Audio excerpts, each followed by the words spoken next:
Good afternoon. Thank you for joining us. Some student groups say cash-strapped post-secondary schools are not meeting their expectations as they prepare for a future rife with change. We'll hear from them up first. After 12:30, the news run can certainly get you down, but some things in society are, in fact, looking up. CBC's Justin McElroy will join us with some data on that. And we're asking, what do you see is improving in your community? What makes you optimistic in 2026? Just to think to make Blue Monday a little brighter. Welcome to BC Today.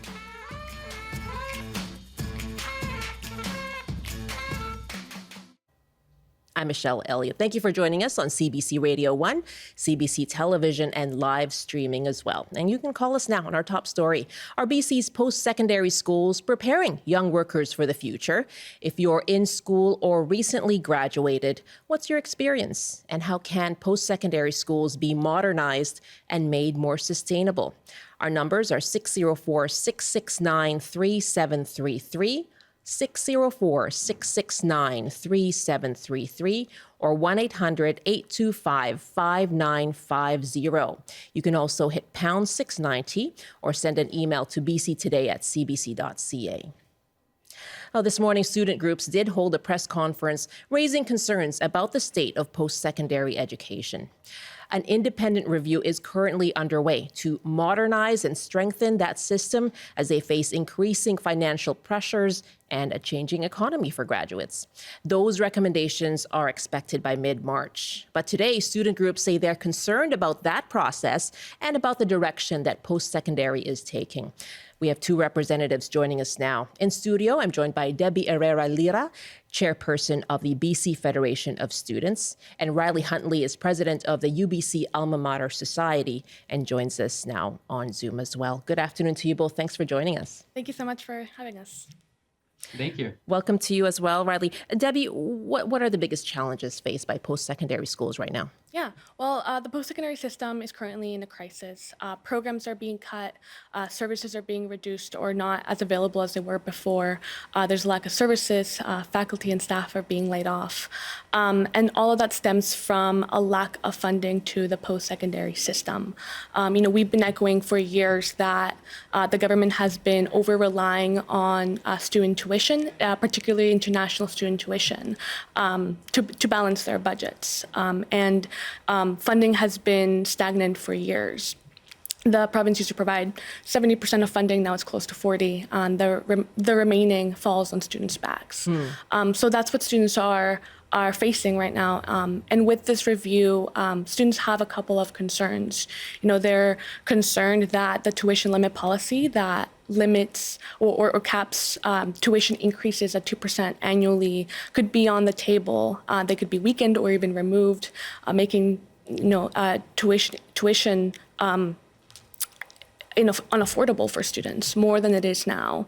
And another thing that students are worried about is that funding or more funding to the post-secondary sector is not on the table. Funding hasn't kept up with inflation, and the funding that the province provides right now only is able to meet or does not fund or is not able to provide the operating of post-secondary education like programs and services to the post-secondary system. And that's students' main concerns. And what about for you, Riley? What do you see? How would you describe the state of post-secondary right now, especially at UBC? Right now, we're really concerned about the state, and this review, while needed, is not addressing those concerns. The review that's being proposed is not ultimately going to be a meaningful process from what students are experiencing, and we're concerned that the government's using it to just justify cuts at the expense of students. We have obviously a need to get students into the job market. We have a need to prepare, young workers, but cutting funding or anything that amounts to less funding for students is not going to solve those problems. They're not going to get students into the job market. And so the direction that this is going is very worrisome for students as they're trying to plan their future careers and they're trying to build the skills needed to start a career. The review is being conducted by former Deputy Minister Don Avison. This was started in November 2025. And I've looked at the terms of reference. Riley, what to you indicates, and you as well, Debbie, what indicates that they're looking at funding cuts? Well, they started off with a review by saying that there's no new funding coming, which across the board students are agreeing that new funding is needed. But the discussion of amalgamating universities and really looking closely at the universities that are in deficits is the largest indication that they're trying to find ways to save money. And we understand that with the economy that there needs to be savings here and there, but with programs being cut, with people being laid off, a review that's focused on mergers and amalgamations and administrative efficiencies, as they call it, is ultimately not going to have a positive impact on a student experience that's going to get them into the workforce. Yeah, Debbie, there is in the review a concern in the review that there is duplication amongst universities, that programs have grown at different universities that may duplicate each other. So how much is that a concern? Is this part of what the province is looking at then? I mean, you're talking about mergers. I mean, to what extent are they actually looking at something like that? Yeah, I mean, one of the things that we know that competition between institutions exists, and we know that through that competition comes duplicating programs and trying to get more students to enroll into different universities. So there's that competition. Right. That competition is created because of the financial strain that the post-secondary system is in right now, and that strain is because of the lack of funding to the post-secondary sector. You're calling for more funding. We are looking at a record deficit, $11 billion in the province. I mean, how do you justify increasing funding amid belt tightening that the province is looking at right now? For sure. Well, budgets are all about priorities. We keep hearing that we want more nurses trained, more doctors trained. We need social workers. We need more people, more workers that keep our province running. And if we want people to stay in their local communities, if we want more workers, we need to invest in the post-secondary sector. Investing in post-secondary is investing in BC, and investing in other public sectors as well. Riley, how do you justify calling for increased funding for post-secondary? Well, sustainability is pretty important here. We would love to see, funding that's going towards career development that starts at the first year through graduation, that is getting students into the workforce. When we have funding being cut or minimized here, we're seeing people that are going to leave the universities that aren't ready to actually enter into the workforce and help the economy. So if we can expand work integrated learning, if we can provide specialized supports for the students that need them, they can leave university ready to help the economy, and we will get a return on investment for that funding that ultimately is really going to help our public services that are needing it the most right now. So it should be viewed as an investment in post-secondary institutions, as an investment in workforce infrastructure. And instead it's being just looked at as a cost. Right, and that's interesting because there are two things here, right? One is dealing with the financial constraints. We're looking at when it comes to the international student cap that the federal government has put in place. 2026 numbers are 408,000, and that's federal. National in BC, it's 24,786 for this year. Of course, and that's a reduction, right, over year over the last couple of years since this new policy came in place. So there are the financial constraints, but also preparing for the new economy and the challenges brought on by AI. And that seems to be a goal of the province as well. So what actually needs to change structurally at post-secondary institutions to be able to face those changes, notwithstanding funding, but when it comes to program delivery? Riley? I think we had to make sure that students coming into university are given the support needed to have a clear career direction so that we can justify the funding that's going towards universities and make sure that when they are leaving, they're going to be able to have a career that's in place. And so that's ultimately how we justified, is that we put money towards applied learning opportunities. We put it towards the staff's capacity that's going to support that so that we can close any readiness gap that is there. But some of that also has to be providing support to those international students so that ultimately they want to continue coming to Canada and feel like that they're not just funding other students' education, that they actually get the value out of the money that they're putting into it. Otherwise, the post-secondary kind of sector is going to be suffering even worse as a result of lack of recruitment. Debbie, for you, within the funding that there is now, what needs to change about the programs themselves to prepare students for the future? You know, there are a lot of things that can change within the system, but I think what we're mainly focusing on is that the review, is student-centered. That students are prioritized their ability to access education, their ability for education to be affordable for students. That's mainly what we are advocating for, is for the tuition limit policy to not be weakened, and for, ultimately for more funding. But if no more funding is on the table, to just make sure that students are first. Let's make sure that this process is student-centered. I'm going to go to calls in a moment here, but the review, what is indicating to you that this review is not going to is looking at those things, and what makes you unsatisfied with the review right now as it stands? Well, we've heard that within the review that they're looking at different affordability measures, and one of them being the tuition limit policy is a possibility. And we've also heard that there's no new funding on the table.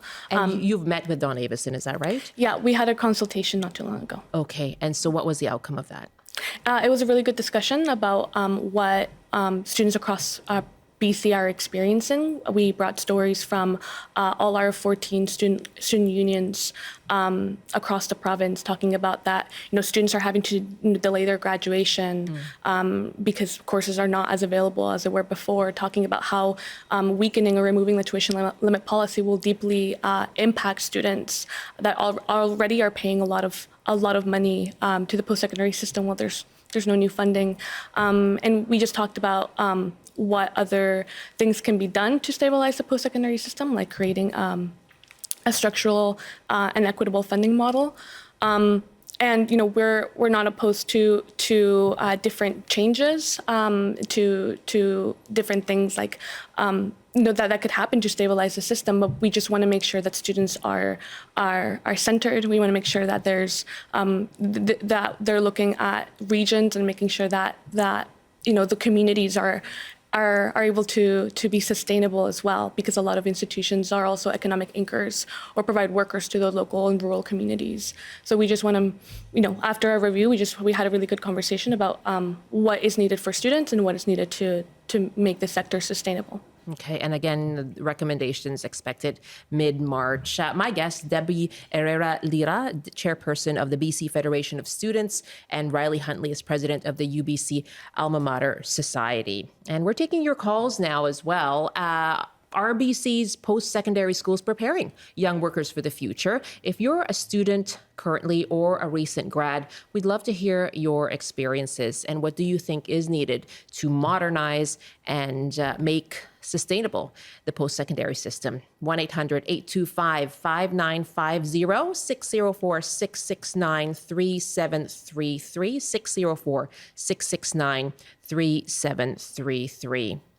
And Landy is calling us from Burnaby, and Landy is president of the Simon Fraser Student Society, Simon Fraser University Student Society. Landy, thank you for calling in. Hi, thanks for having me. Yeah, so what would you say is the experience right now for students then? Yeah, I would say that I would echo a lot of the voices around affordability. It's really a crisis for students paying for the different cost of living things, such as a place to live, such as for food. We've seen an increase for demand for our food pantry and a lack of staffing here at our student society to run it. With the current review in place for the post-secondary sector, with tuition being on the line or increases or less funding available or no funding available from the government, students are left again having trouble with affordability and being a student. Okay, what do you think is needed then?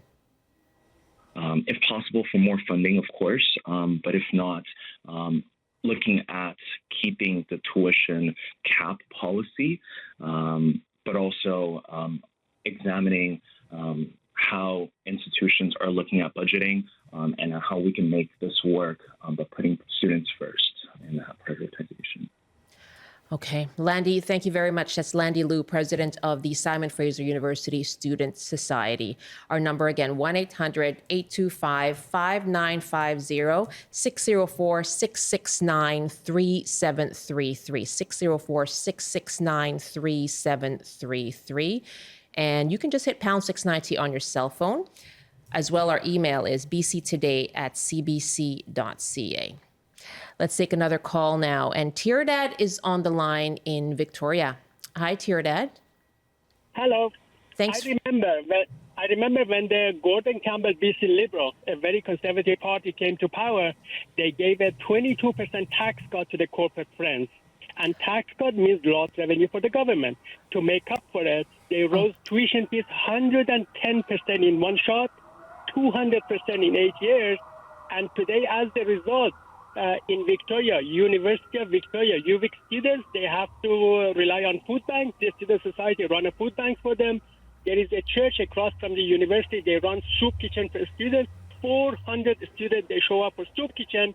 Some students, they live in their cars, and it even gets worse. Female students at University of Victoria, they have to go online and find sugar daddies to support their education. Tierdad, I don't know about that, but your point about affordability is taken. Thank you very much for the call. And referring to Gordon Campbell, under Premier Campbell, under the BC Liberals with Gordon Campbell, a multi-year freeze on tuition was lifted as well under the Campbell government. Thank you for the call, Tierdad. And Dwayne is next now in Maple Ridge. Hi, Dwayne. Thanks very much for calling in. Oh, hi there.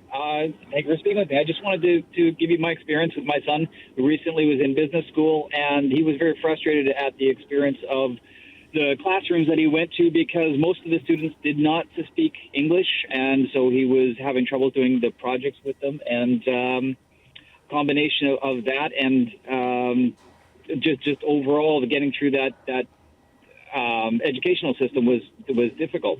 And there was also a lot of political leanings of the teachers that they would punish you if you had a different political opinion than they did. And so whereas this is supposed to be an open center for discourse and discussion, they were punishing students who disagreed with their opinion on things. And this is at a post-secondary, at a business school. Yeah, business school. It should not have really been, perfect place to discuss these different types of opinions and have conversations about them, but not to punish your students because of it. What do you think is needed then to make that experience better? Your son recently graduated, is that right? No, he actually decided not to continue his schooling there. He went into the trades because of it. Okay. And so we're talking about what would make the post-secondary system sustainable or modernize it. Dwayne, what do you think then? Well, I don't have the answers to these questions, but that Sure. English as a requirement for the students is pretty important for those type of business environments that they're expected to make critical learnings of how businesses run and how these students are actually working together on student projects. It makes it very difficult. So the reduction of the number of foreign students into our system, I think, is good. Dwayne, thank you for the call. That's Dwayne in Maple Ridge. What are your thoughts on that, the kind of classroom conditions that are generated by, an influx of international students? Well, international students are very important to our classrooms, our communities. They provide diverse opinions, I personally know a lot of international students who have been in, like my classmates and my friends, and I think, I think there is value in having international students in classrooms. I think it's unfair that the provincial government over-relied on their tuition fees to fund the post-secondary system. They over-relied on their fees, and their fees are actually unregulated as opposed to domestic student tuition fees. And I think that is unfair. That's the issue that you have with that system. And what about you, Riley? I think a challenge is that, international students need to be viewed as peers and not, a source of funding for the university. We need to make sure, though, that all institutions in the province, because there are also private secondary, institutions, that some are not engaging in, ethical recruitment, and we've heard of that problem across the country. But as a result, it shouldn't mean in, cuts to international students in terms of permits for the institutions that are working hard to bring in international students that bring enormous academic and social value with their different perspectives, lived experiences that can strengthen, discussion in classrooms, critical analysis, and problem solving. We should be able to maintain a high level of standard across the board that international students are getting major benefits as well as the domestic students in the classroom, and that it doesn't compromise education at all. But if there is issues there and people are turning to unethical, recruitment, it's as a result of the government not funding public post-secondary institutions adequately. Let's take some more of your calls. My guests are Riley Huntley, president of the UBC AMS, joining us on Zoom, and Debbie Herrera Lira, chairperson of the BC Federation of Students, and taking your calls, as this morning these student groups held a press conference raising their concerns about the state of post-secondary education and the review that's underway right now. They're concerned about potential funding cuts and tuition increases as well. And we're taking your calls. Do you think that post-secondary schools are preparing students for the future? What's needed to keep them sustainable and to modernize the system? We have a couple more callers on the line here. For our TV audience, we'll pause for a TV break for you. We'll see you back here in 2 minutes from now. Right now, let's go to Courtney, who's joining us from Prince George. Hi, Courtney. Are you a student at UNBC? I cannot be either.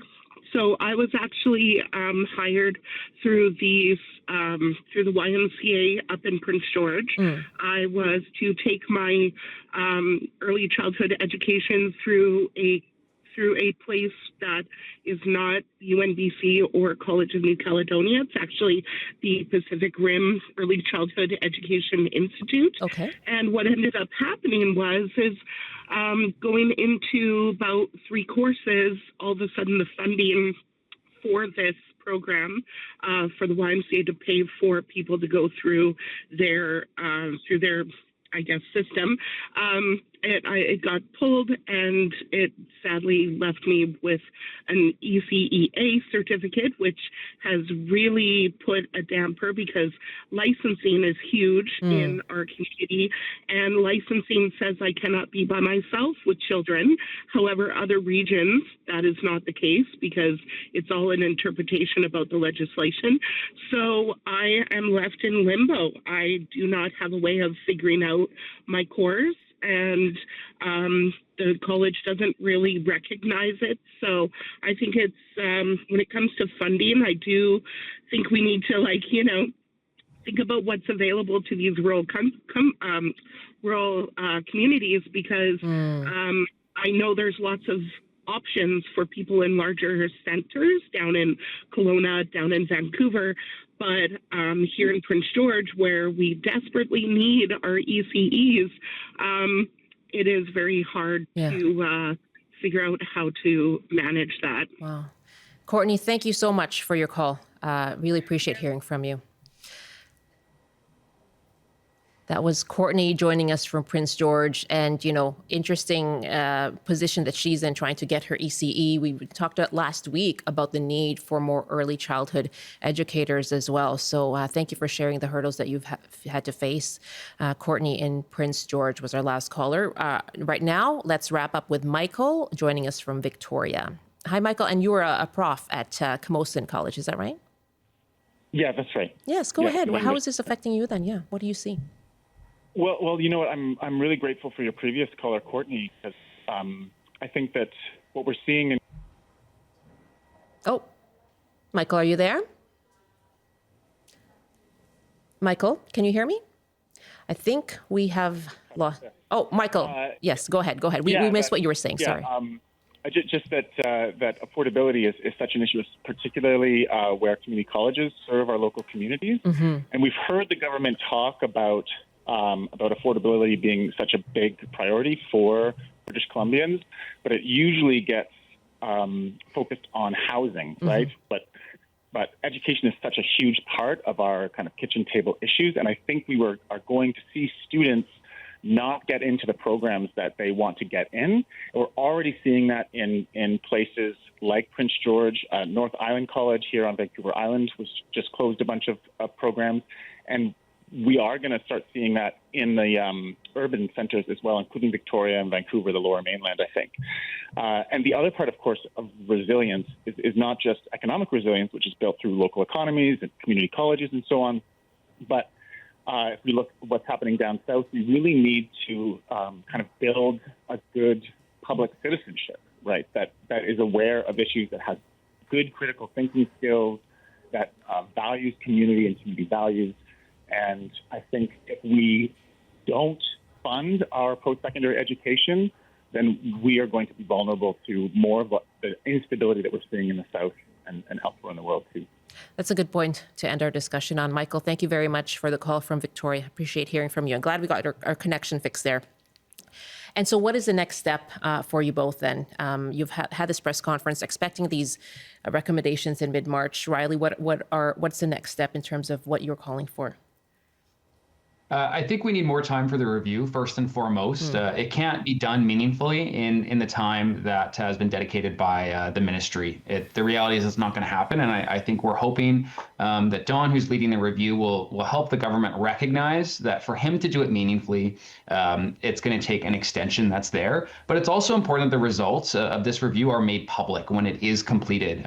We have concerns, obviously, with the past review that never kind of fully came to light, aside from parts of it that were revealed in a Freedom of Information request. And so the government needs to ultimately engage in meaningful consultation. I think also, though, waking up to realize funding needs to be dedicated going forward. It's going to take a lot of time for any results of a review to be implemented meaningfully. So in the meantime, how are we funding our post-secondary institutions to ensure we can get students into the workforce to help our economy?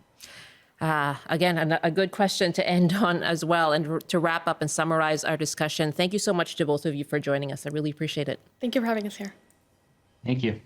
Debbie Herrera Lira is the chairperson of the BC Federation of Students. Riley Huntley is president of the UBC AMS. It's 12:33. You're with BC Today. I'm Michelle Elliott. Nice to be with you today. And in our next half hour, Justin McElroy will be here. We're actually going to talk about where things are getting better in society. We kind of tend to overlook that. And we'll talk about that and ask you, what has you feeling optimistic? That's coming up after the CBC News Update. And here's Rob Zimmerman. Good afternoon. A public hearing is underway into the death of a 33-year-old Sunshine Coast man more than 10 years ago.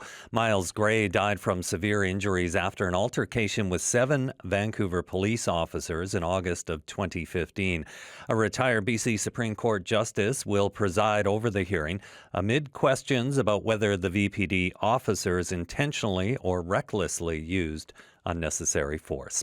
Police in Surrey are dealing with what they believe is another extortion incident. Shots were fired at a Cloverdale business this morning. Nobody was hurt. Investigators say there are no suspects identified at this point. And Statistics Canada says BC's inflation rate fell to 1.7% in December from 2% the previous month. That figure is the lowest among the 10 Canadian provinces. And now the forecast of fog warning continues for sections of Vancouver Island and Metro Vancouver. On the north coast, a mix of sun and cloud this afternoon with a high of 7. Highs around -2 and mainly cloudy in the Peace. In the central interior, including Prince George, a mix of sun and cloud with a high of -6. Highs from -5 to +1 with some sunshine this afternoon in the Kootenays. In the southern interior, including Kelowna, partly cloudy with a high of 3. And for Metro Vancouver, Greater Victoria, and the Fraser Valley, sunny this afternoon with highs from 8 to 12. That's your CBC News Update from Vancouver. Rob, thank you very much. Rob Zimmerman in the CBC Vancouver newsroom. You're with BC Today, and more on that trade deal that Canada has signed with China. And that comes after years of a frosty relationship between the two. Now, Canadian car buyers will soon have access to Chinese electric vehicles. The deal will allow up to 49,000 Chinese-made EVs to be imported into Canada, and that number increasing to 70,000, and also looking at the decrease, the slashing of the tariffs from 100% to 6%. 6%, just above 6%. Well, CBC story producer Zach Orobko went to Richmond to hear how people are feeling about that. I think it's a great move for the Canadian government to introduce more options for us, for buyers, and it will certainly force the American EVs and other EV manufacturers to improve their own products and maybe lower the cost a little bit to make things more affordable and make EV a more affordable way of life, I guess. Well, too much about it, but I think I need to give people option what they want, right? I think there's competition going on, but I need to give people choice, right? They can choose. For Chinese cars, I think it's nice to have a competitive electric car considering how prices have been insane these past few years to get into the market. Having that kind of company at least take a foothold in North America, I think would start seeing these prices drop. So for the average consumer, I think it would make it better. And why not?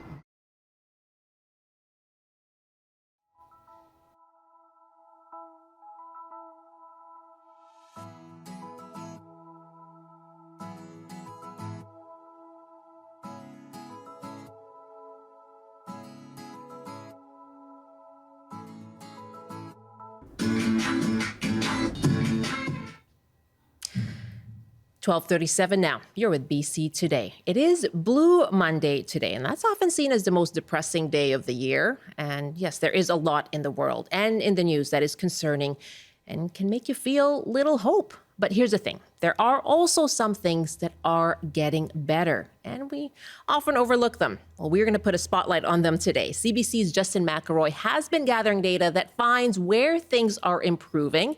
We're taking your calls as well. This is the antidote to Blue Monday today. What do you see is getting better in your own community? And what is making you optimistic in 2026? If it's something more personal to you, we're happy to hear that as well. You can share that too. Just call us now, 604-669-3733, 604-669-3733, 1-800-825-5950, or you can email bctoday@cbc.ca. And if you're joining us on TikTok, feel free to leave a comment there too.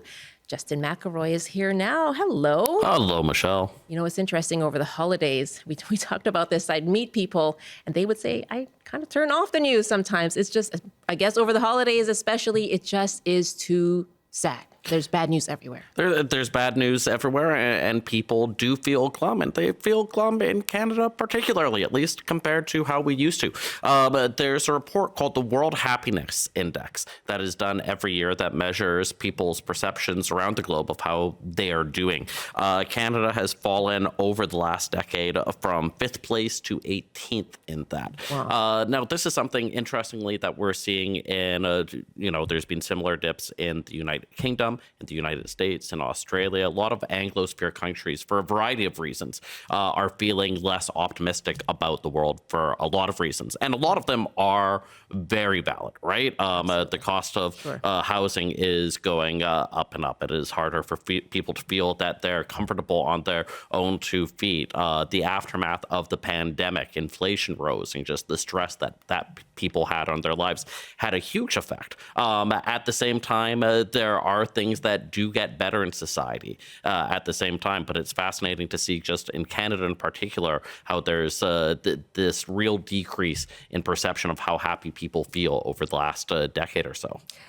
Okay, not feeling very happy, but there is a reason for optimism. In fact, a few reasons for optimism that you found. Yeah, and it's interesting. I started going down a little bit of a rabbit hole of like, well, what are... No, never. But what are things that have been improving in our society, particularly in British Columbia or Canada, that maybe we don't talk about quite as much for all sorts of reasons? And so, for example, homicides. In 2024, we hit an almost 40-year low in the per capita number of homicides, intentional killings that happened in British Columbia. Of course, we hear about every single one that tends to happen because it is such a tragedy. But on the overall level, they happen more than 50% less than they did a couple generations ago. Incomes in British Columbia as well have been rising at a rate higher than inflation. If you're watching this, you can see that over the last 25 years, in real dollars, the average weekly earnings for the industrial aggregate in British Columbia rose from about $700 to $1,300. That's more than the rate of inflation for a weekly average, than about $200 a week. So these are very real things. Even in the last couple of years in Vancouver, housing has been a thing that has caused so much stress and has warped people's ability to do so much in this city. And it continues to.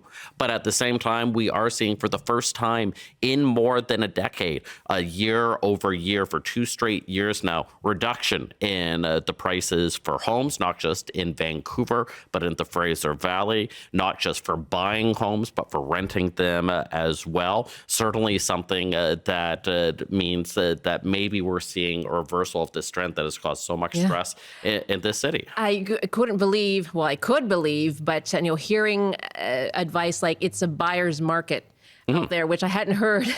No, and it takes a long time for that perception to change. And of course, there are plenty of people who are still priced out of this buyer's market because of how much things have rose. Hasn't gone down enough, I do just want to show one other chart as well, which is overdose deaths. That's something that has been so tragic across this province and has cost thousands and thousands of people's lives and has affected all of their families as well. For 2 straight years now, we've seen a decrease in the city and in the province of British Columbia, a decrease of about 25 to 30%. So a clear place where things have been improving. And so it's this interesting psychology of where you want things to continue to get better and better. You want 0 overdose deaths. You want everyone to be able to afford a home. You want people's average earnings to be sky high as well. And there's this interesting split in terms of these things have been improving over the last couple of years. When you tell people this, sometimes the mechanism is to feel that it is difficult to accept. And I talked to John Helliwell about this. He is a professor emeritus at the University of British Columbia who actually works on the World Happiness Report year after year. So he sees all of these different trends throughout the world. And when I said, why is it difficult for people to sort of reconcile the data with how they feel? And he says it's pretty straightforward. What we find everywhere, and it's not just in Canada, that when you're looking at how people are going to feel about their lives, what matters is what they think about the world around them more than what is actually the case in the world around them. And we see that in all kinds of data, so that people, in terms of how it affects their lives, it's what they perceive the crime rate to be rather than what the crime rate actually is. It's what they perceive the likelihood of their lost wallet to be returned rather than what it actually is. And so in those circumstances, you can find that if there's a negativity in what people hear about the world they live in and about each other, then that will affect their views, even if the actual day-to-day contacts and quality of what they're doing hasn't changed. So if you hear all the time all the evidences of where the world is getting worse, whether it's on the news or whether it's your social media algorithm, which, never prioritizes the vision. It's hard for you to see those macro improvements in the world actually happening on your front street. Yeah, you're going to have a dimmer outlook. And that is part of the interesting psychological lag and part of the difficulty of making it where even if we are seeing these improvements, people feeling it. And the stats that you've shown us, thank you for the charts, they touch on issues that are so fundamental, right? Health, safety, housing, that people really do care about. But we're not burying our heads in the sand here, right? You and I cover news every day. That is concerning to Canadians. So is it possible to acknowledge both that, there is good, there are at least improving trends, while also recognizing that there are really serious concerns. And absolutely, and it is hard to do sometimes, and it is hard to hold both thoughts in one's head and give them equal validity. It is hard sometimes to do that in a news story over the course of an hour-long radio talk show, for example. I wouldn't know about that. But it is something to reflect on days like Blue Monday, when we're thinking about how glum things can be and the reasons to point out those things, of also trying to consider in totality those which we can at least, if not smile, consider that some things are in fact improving.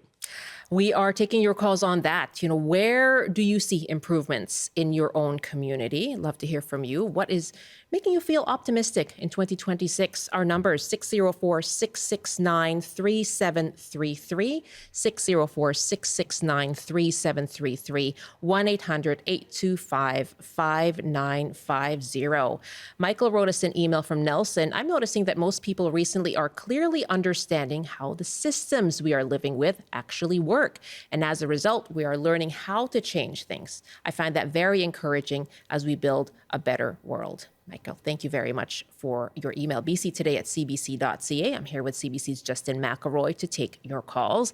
And Roman is on the line now from Port Alberni. Hi, Roman. Welcome. Good day. Happy New Year to you. And a Happy New Year to you. Yes. And what is making you feel optimistic? It may be a bit wordy, but I'll do my best to be succinct.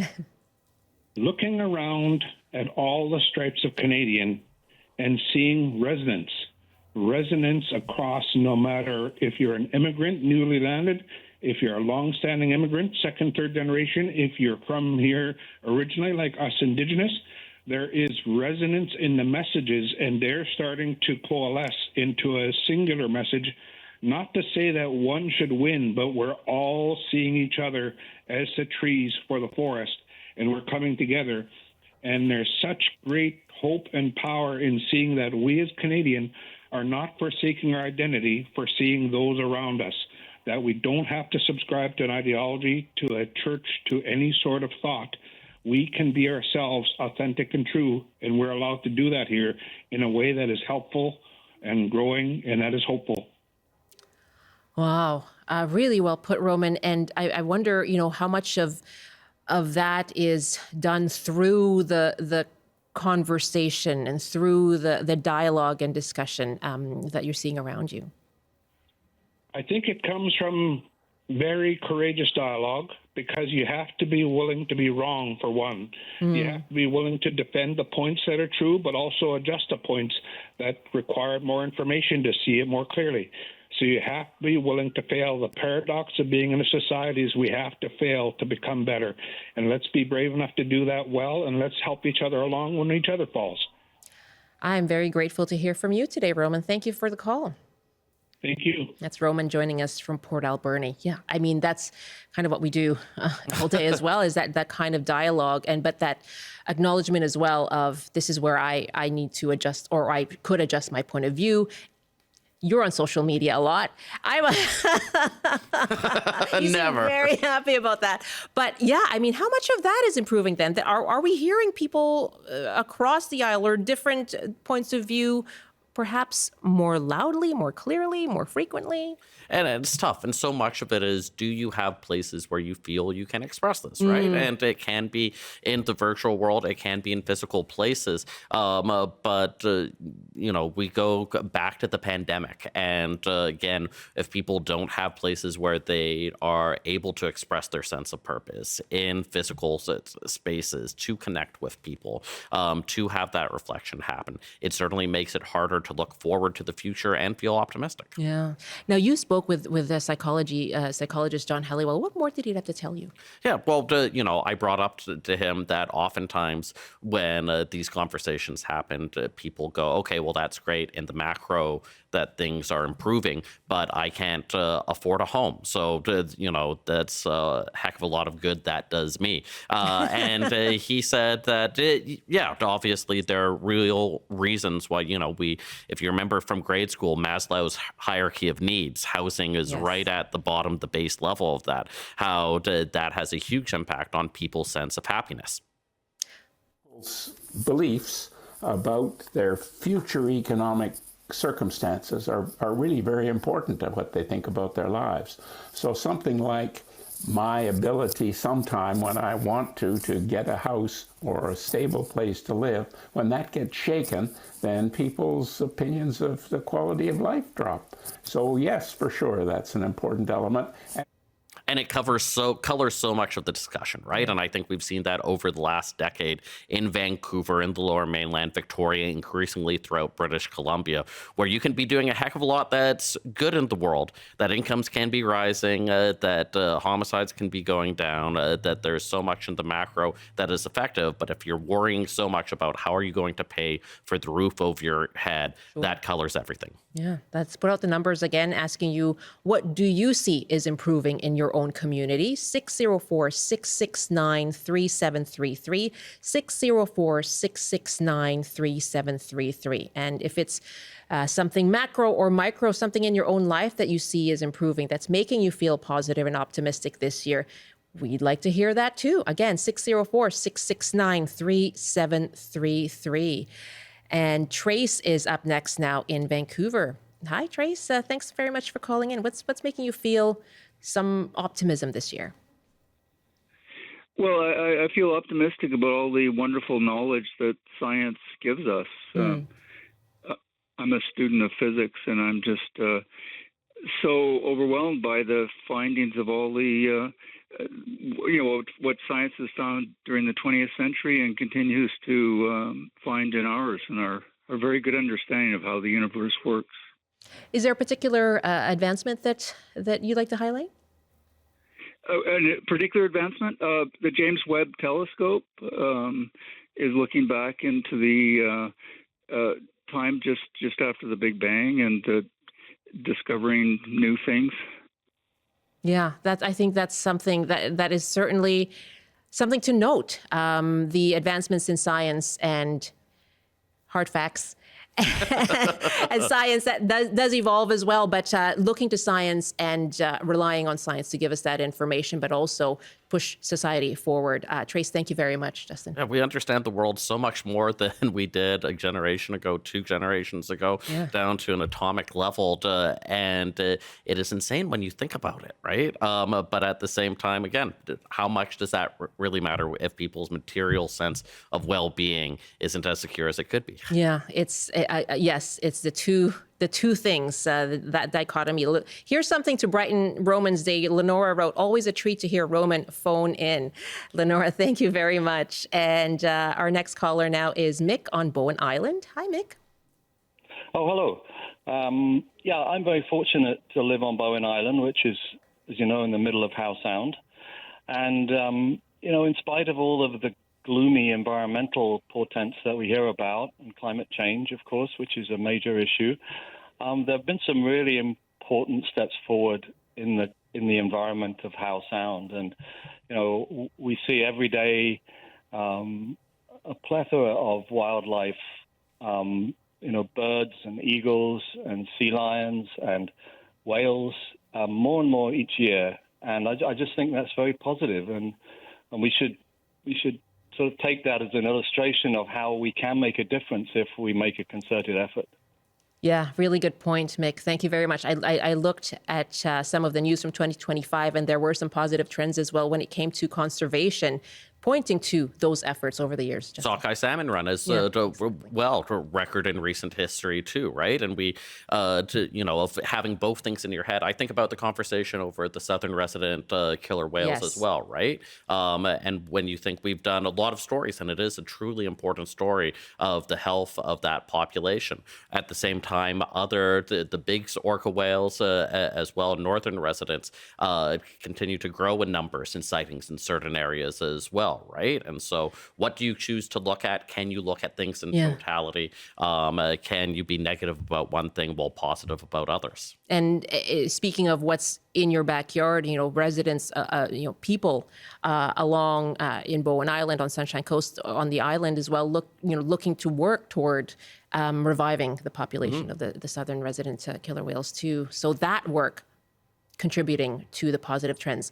Trevor up next in Agassiz. Hi, Trevor. You wanted to comment on the crime stats. Yeah, I've noticed, like especially over the last provincial election, the federal election, this push to create fear amongst their community with regards to crime stats. They just say crime's up. No one goes over what specific type of crime, and so you're just, it makes it sound like we're constantly surrounded by violent psychopaths. And if you look at the crime statistics, like you said, like we have the lowest homicide rate in 40 years. Violent crime is down. The police have even said there is not as much violent crime. And then you have people that are like, well, that's just not what I see, and that's not what I believe. So it's like our perception. We need to take a step away from that constant bombardment from social media and actually look at the statistics that are around us and sometimes what you're perceiving and seeing is not necessarily the reality. Oh, you summed it up there, Trevor. Yeah, thank you. Yeah, assaults down in the city of Vancouver by about 30% over the last 2 years. Similar numbers in the violent crime stats throughout a lot of British Columbia. Again, things increased during the pandemic for a whole host of reasons. In some municipalities, the violent crime stats haven't gone down in the last 2 years. Surrey's an example, for example, talking about extortion over the last little bit as well. But it is interesting, and I have that as well when I tell people, hey, this is what the numbers say, and they say, well, I don't trust the numbers. Less and less people are reporting to assaults, and it's like, well, most people still, it's one thing about break and enter, and you don't think that someone is going to the police are going to be able to help in any ways with certain things like serious aggravated assaults, with homicides. Those are things that the police do become very aware of. We can trust to a very high extent this sort of data. But if you've had your own personal experience where that hasn't been the case, or you've been on TikTok for a long time and have seen every terrible thing that has happened in the downtown east side, it is very easy to have a different point of view. Yes, and everything, I guess, in perspective. But it's good to look at, and you're right, to break it down as well in terms of what crime we're looking at specifically, which is what Trevor's point was too. Such a useful conversation. Thank you so much, Justin. I really appreciate you looked into this. Happy Blue Monday. Happy Blue Monday. Hopefully a little brighter right now as a result. That is the CBC's Justin McElroy.